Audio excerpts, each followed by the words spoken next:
بسم اللہ الرحمن الرحیم۔ السلام علیکم ورحمۃ اللہ وبرکاتہ۔ پیارے بھائیوں اور بہنوں، امید کرتا ہوں کہ آپ تمام احباب خیریت سے ہوں گے۔ اللہ تعالیٰ آپ سب کو ہمیشہ خوش رکھے، آمین ثم آمین۔ ہر دعا فوراً قبول ہوگی، بس رات کو یہ کلمات پڑھیں۔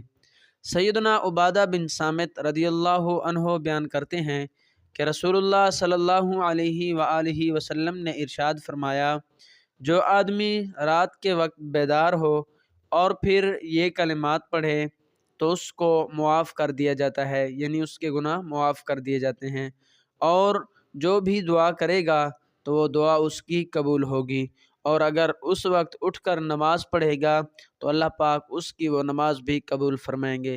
تو اس لیے کوشش کر کے آپ ان کلمات کو سیکھ لیں، اور پھر جب بھی آپ کی رات کو نیند کھلے، نیند بیدار ہو، تو یہ کلمات ضرور پڑھ لیجئے گا۔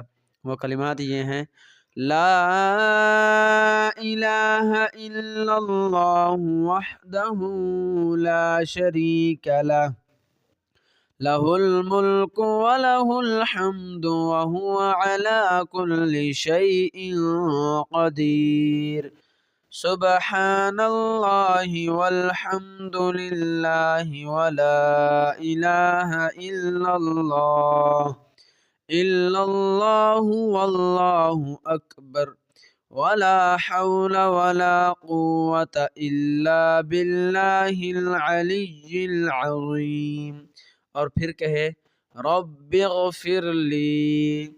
تو اللہ پاک ہم سب کی دعاؤں کو قبول فرمائے، مشکلات کو دور فرمائے، آمین ثم آمین۔ اس ویڈیو کو ضرور شیئر کریں۔